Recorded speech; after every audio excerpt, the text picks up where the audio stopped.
Halo semuanya, perkenalkan nama saya Kurniati Asra Putri dari Fakultas Teknik, Departemen Perencanaan Wilayah dan Kota, kelas D, dengan NIM 21040125120020. Jadi, di kesempatan kali ini saya akan membahas tantangan dalam berbahasa Indonesia yang sering dialami oleh generasi Z.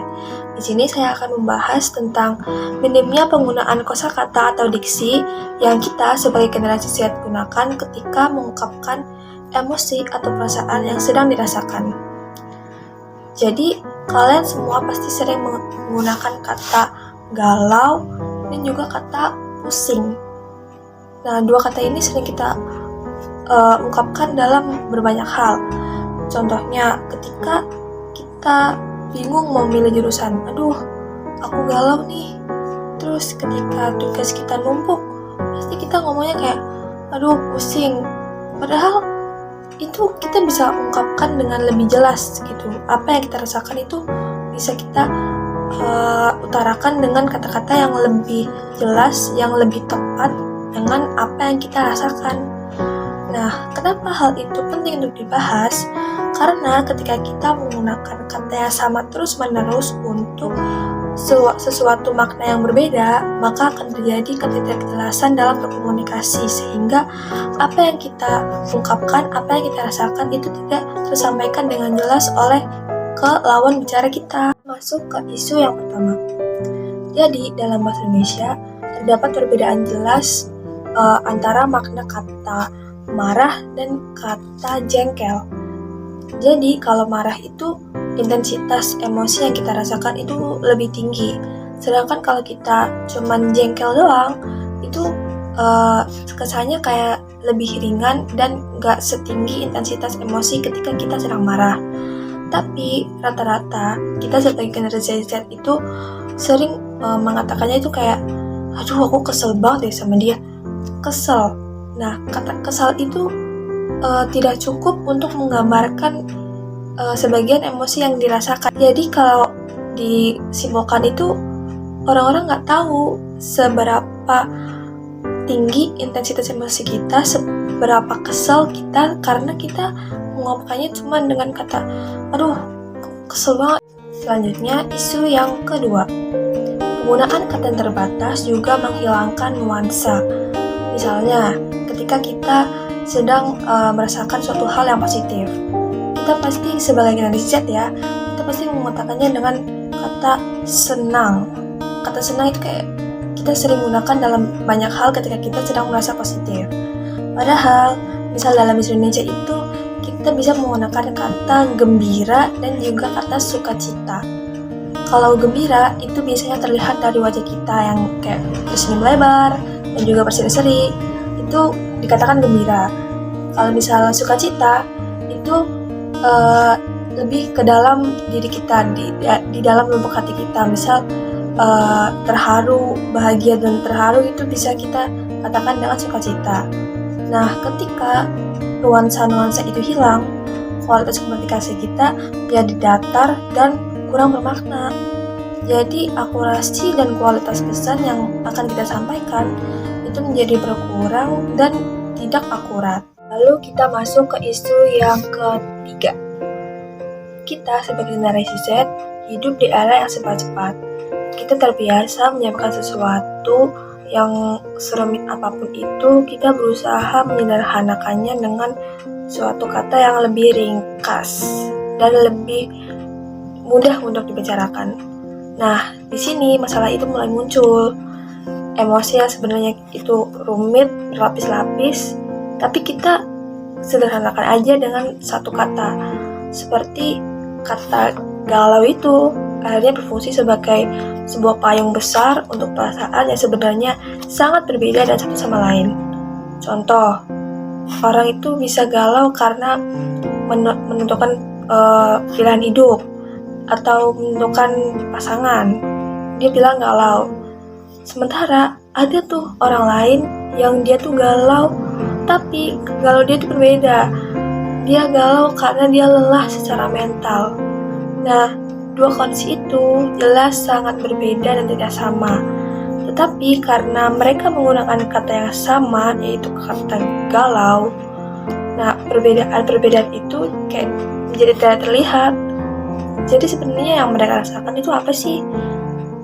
Lantas, solusi apa sih yang bisa kita lakukan untuk mengatasi isu-isu permasalahan yang sudah aku jelaskan tadi?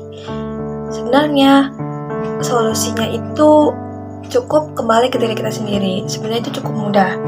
Kita sebagai generasi Z harus meningkatkan kesadaran kita untuk menambah diksi emosi yang ada dalam bahasa Indonesia. Karena sebenarnya bahasa Indonesia itu sangat kaya loh. Kayak banyak banget kata-kata yang bisa digunakan untuk mengungkapkan perasaan-perasaan yang sedang kita rasakan. Apalagi kalau misalnya kita menggunakan kata yang wow gitu, yang aneh, yang orang-orang jarang dengar. Pasti bakal dikira, itu apa? Kok kamu tahu kata itu? Weh, keren gak sih?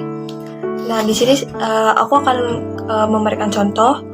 Yang pertama itu bentuk reaksi kejutan. Kita itu sering menggunakan kata, ya misalnya kita terkejut, aduh aku kaget banget dengar berita itu. Sumpah, kayak kaget biasa aja kan. Sebenarnya kita juga bisa menggunakan kata, contohnya itu kata tersirap. Nah, kata tersirap ini kita itu kayak kaget, tapi juga menimbulkan sensasi fisik, kayak kita tersirap, kayak kita itu kayak ekspresi kita kayak lebih wow gitu. Itu kayak lebih menjiwai gitu gak sih, kita tersirap, daripada kita menggunakan kata kaget biasa secara umum. Nah, selanjutnya untuk kata perenungan itu kita bisa menggunakan kata termangu. Wih, itu kayak judul lagu apa gitu gak sih? Termangu. Dan juga bisa kita pakai kata tercenung. Nah, termangu itu kita merenung tapi dalam kebingungan gitu. Sedangkan tercenung itu kita kayak merenungkan sesuatu, tapi itu kayak merenungkan yang kayak dalam banget, yang lebih dalam dari termangu. Karena termangu itu kayak bingung kan, sedangkan tercenung itu kita kayak merenung tapi kayak lebih mendalam. Selanjutnya misal kita sedang bahagia nih, kita juga bisa menggunakan kata selain yang sudah dijelaskan tadi kayak sukacita atau gembira. Kita juga bisa menggunakan kata sumringah. Jadi kalau sumringah itu kayak kelihatan di wajah kita kayak berseri-seri, kayak kata sumringah itu nggak akan bisa diwakilkan oleh kata senang biasa aja. Kalau misalnya kita aduh sumringah banget, jadi kayak ekspresi kita itu kayak wah kita berseri-seri gitu. Selanjutnya saya akan memberikan beberapa contoh diksi yang dapat digunakan kedepannya untuk mengungkapkan emosi yang kita rasakan. Yang pertama itu contohnya ada kata gamang. Nah, kata gamang itu mungkin bisa diartikan enggak sih, kayak lebih 11-12 kayak kata galau. Tapi kalau kata gamang ini kita bukan sekedar bingung menentukan pilihan, tapi juga bingung diselai dengan keraguan dan kekhawatiran akan konsekuensi pilihan yang akan kita lakukan. Selanjutnya itu adalah kata murung, yaitu kata yang menggambarkan kesedihan yang tertahan dan juga cenderung diam. Selanjutnya ada kata resah. Nah, kata resah digunakan ketika kita merasa tidak tenang dan pikiran kita itu sulit diam, kayak misal overthinking. Kita dalam bahasa Indonesia itu menggunakan kata resah. Nah, resah ini sering muncul ketika menghadapi ketidakpastian, misalnya pengumuman atau dalam sesuatu yang tidak dapat kita kendalikan. Selanjutnya itu ada kata hampa. Kata hampa ini berbeda dengan kata sedih. Hampa lebih menggambarkan perasaan yang kayak kosong gitu, soalnya tidak ada emosi yang benar-benar terasa, kayak hampa aja gitu. Selanjutnya ada kata patah harap. Patah harap ini menggambarkan emosi atau harapan yang telah dibangun runtuh secara tiba-tiba, dan patah harap ini lebih kayak emosi yang lebih mendalam daripada kecewa biasa, karena patah harap ini kayak melibatkan ekspektasi dan kepercayaan yang sebelumnya kuat, tetapi tiba-tiba dia itu runtuh. Sebagai kesimpulan, permasalahan utama komunikasi emosi oleh generasi Z itu sebenarnya bukan kurangnya diksi atau kosakata, tetapi lebih seperti kayak kurangnya kesadaran dalam memilih diksi yang tepat.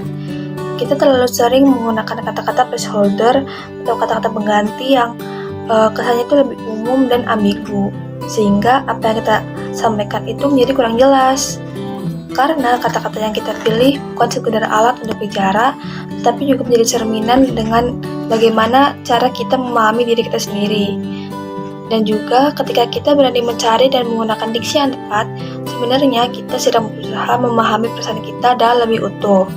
Harapannya setelah ini kita tidak lagi menggunakan kata seperti aku galau, aku pusing, tapi mulai menggunakan seperti kata aku sedang gamang, aku sedang resah, aku sedang lelah, atau aku sedang patah harap. Karena dari situlah kejelasan itu muncul, dan dari kejelasan itulah kita bisa menentukan langkah.